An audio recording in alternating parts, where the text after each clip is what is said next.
Guys, been watching that Daredevil show that's on? Yeah, I know, right? It just wrapped up last night, and oh yeah, that was super exciting, right? I liked the thing when the thing happened and the bullseye coming back. Yeah, that was definitely. I'm so glad that was set up throughout the entire series, where you had the White Tiger unceremoniously yeeted and then replaced by a younger, more vaginally inclined individual. That was great. And then Muse, oh my god, like the Muse arc, that was so good when he showed up and got his ass kicked by Daredevil. Then he got shot by a therapist who should have just been Daredevil therapy for 9 episodes. It would have been more accurate, but according to Sana Amanat, which to non-comic book fans is a name that you will not know outside of, I don't know, maybe I talked to her when I called in for some tech support, but no. She is the creator behind Ms. Marvel, which again, if you're familiar with the books, Marvel very much wants to make her just the central character of Marvel, okay? Tried to use her as a replacement for Spider-Man. That obviously fell on its face. Listen, man, you can't even do a black version of Spider-Man. No, I'm not talking about the symbiote, okay? You're trying to make Miles Morales Spider-Man, but guess what? Miles Morales is Miles Morales and Peter Parker is Spider-Man. But no, because that ended up failing. Now she's going to become the seminal X-Men or X-Person or X whatever the hell we're going to call it moving forward. But yeah, she's the executive producer for a Daredevil Born Again, and the creator and the pimp of Kamala Khan. Probably a big reason in that. Really good filler episode, guys. Oh my god, hey, when we got 9 episodes to tell a story and to hook people in from a series that was canceled just about a decade ago, we really have time to, have these Irish bank robbers. Bro, when was the last time an Irish gang knocked over a bank? No, yeah, exactly. But no. We need to have an Irish gang knock over a bank on St. Patrick's Day, and everybody can do an Irish accent because that's totally fine. Like you can go ahead and goof on accents as long as they're predominantly white people, even though the reason that you can't do other accents is because of disadvantaged communities, blah blah blah, all of that bullshit. But I seem to recall, and as somebody who has a pretty substantial amount of Irish heritage, there were certain signs that were around in like the 40s and 50s and maybe even earlier than that alongside the blacks need not apply. There was also another group that was also up there as well. But yeah, if you want to say that we can't go after disadvantaged groups, but no, that's right, because they're white, at least you're letting your hypocrisy be laid bare for the world to see. No, going back to that stupid, pathetic, awful bottle episode with the unlocked bank doors because Matt can just walk in and out, and that's fine, I guess. Hey, I guess the bank robbers trust him because he's also Irish. God, it's so stupid. But who is the assistant bank manager in that one? All right, PDF enthusiast in real life, but Kamala Khan's father in the Marvel Cinematic Universe, okay, where they're definitely going to be introducing her. Don't know if she came in during the second season, or I'm sorry, during the finale. I'm recording this Monday evening. But before this show got completely and totally chopped up and reworked, the fact that they name dropped Kamala Khan and said that she was out in San Francisco, where did we also see Daredevil prior to this show? Okay, where did we see him prior to Born Again? All right, he was also in She-Hulk. And where was She-Hulk set? Out in San Francisco. Oh, interesting. And where did Karen go? Oh, she went to San Francisco.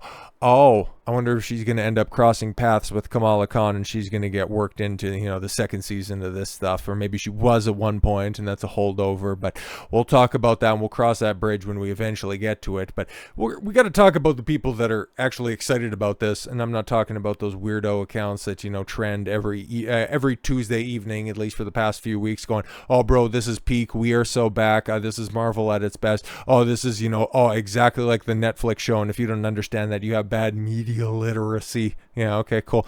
But Sana Amanat teases season 2. The action is non-stop. Oh, right, yeah, because you had the showrunner beforehand to say, oh, yeah, the Netflix series. Yeah, that was a little bit too navel-gazy. This time around, we're going to have all of the CGI slop that your body can handle and some of the loosest kicks that you will see at this side of Kevin Nash in the later days of the NWO. Holy shit, that first Muse fight, bro, I was immediately turned off by it. Well, outside of just, the atrocious camera work, but this one spin kick that looked like it missed about 6 feet, we were supposed to believe that hit. Oh, like, wow. There's a reason nobody talks about this show. All season long, Marvel Television's Daredevil Born Again has followed Murdoch, Charlie Cox, and Fisk, Cuckpin, as they try to forge a new path. No, but now they've become Daredevil and Kingpin, and everything's great because Kingpin got fat again, and that's character development, right? When he's not eating pasta and sausages, he's fiddling around in marriage counseling while he hears about the great hands of the bull in this cuck relationship. Jesus fucking Christ, is it pathetic? But despite their best efforts, the two men find themselves falling back into their own old roles as Daredevil and Kingpin, culminating with a deadly showdown at Mayor Fisk's inaugural ball in episode 8. Why is it an inaugural ball when he's already been in office for a very long time? Fix that pothole. There's a bunch of stuff that I want to do. I can't do it because, all of my years as being a real estate magnate and the guy amassing a bunch of untold power in the Undercity. I need to be scolded for all of my brain dead ideas by a diverse woman who has been in this role for a lot longer than I have. Very stupid.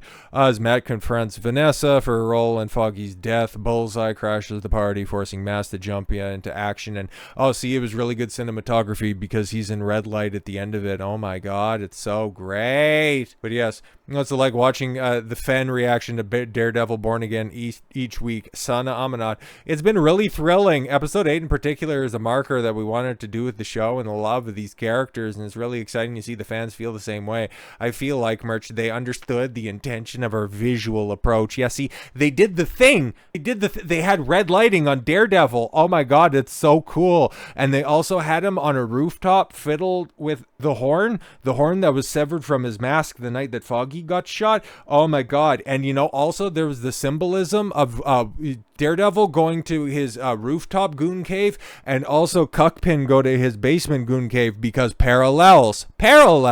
Fuck, we don't need to tell a real story. All we need to do is just show the things on the screen and the people will like it, right? Okay. And you know what else you'll like? Because nobody's watching the first season, get excited for the second season, because Daredevil and Bullseye are going to team up together. Get excited for that because it's filming right now. They managed to, they just leaked some set pictures. It definitely doesn't look like these were, just put out there in order to get people to try to talk about this dead show. Oh, look at that. Oh, Charlie Cox. Oh, he's in his black Daredevil suit. Oh, see, it's the one that because he's got the DD on his chest. Oh my god, see, it's so great. And you're gonna have a comic book accurate Bullseye.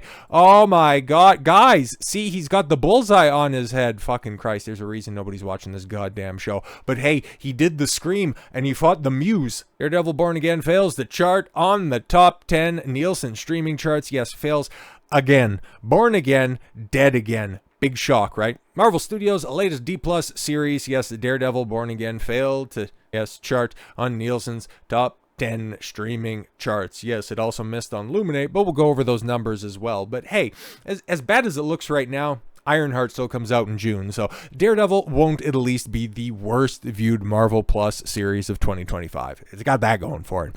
The original charts, yes, the show was best by Prime's Video's Reacher. Right, it's interesting how Prime Video can go ahead and track on an originals chart. Not with the show that costs like $1 billion in Rings of Power, but it can with just a straightforward, no-nonsense procedural like Reacher. Oh, interesting. Paramount's in 1923 and Apple TV Plus's Severance. Hulu's Severance. Wait, what? Hulu's Severance? Wait, should be Paradise, right? Yeah, okay. And Prime Video's animated series Invincible. All of which doing very good. And 465 million minutes watched. That's a lot more than the last time that we checked in on this, when we were also discussing the poor performances of other Marvel projects. The show not appearing on Nielsen's charts is surprising, given the company revealed to Variety that it only clocked in at 7.5 million viewers in its first 5 days. It's worse than The Acolyte, which hit 4.8 in its first day and went on to have 11.1 in its first 5. In fact, it performed 32% 32.4% worse than The Acolyte. The Acolyte was canceled after its first and only season due to viewership being too low for its cost. Disney co-chairman Alan Bregman explained to Vulture, so as it relates to Acolyte, we were happy with our performance, but it wasn't where it needed to be for the cost structure for that title. Remember, $320 million for that one? Good stuff. Quite frankly, to go and make a season 2, that's the reason why we didn't want to do that. But hey, Daredevil season 2 is already in production, even though on your Luminate charts, it's not doing any better. Furthermore, the show did not chart on Variety and Luminate streaming original charts for the week of its premiere. Paramount Plus's Landman was number 10 with 352.2 million minutes viewed. So yeah, that's something a little bit more analogous, and still, episode premiere of Daredevil, nowhere to be found. The show would eventually chart in its second week on Luminate's chart. However, it would be in 10th place, only clocked in 387.3 million views.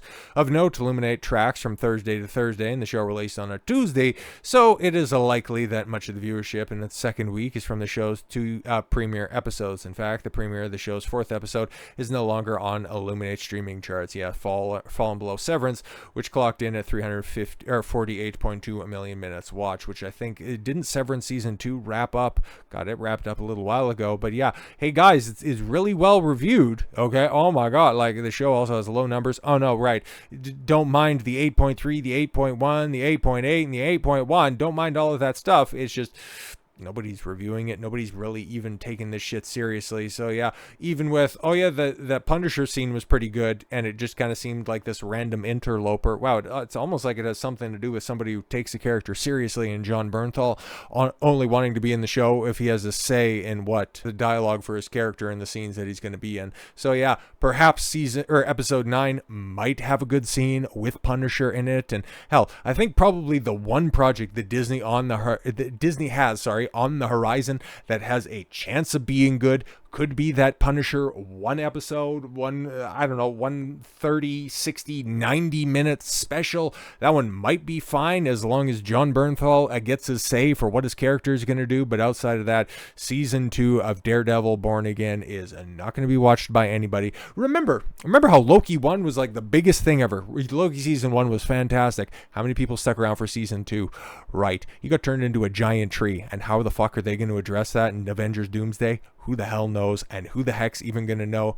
In the theater, it's like, why is he a tree? I thought he was dead at the end of Infinity War. God, Marvel is so fucked. This right here is proof positive that it's fucked and nobody's watching. So with all that said, thank you all very much for the gift of your time. I've been Don Consuelo. I want you to follow your gut and get after it. Take care, everyone.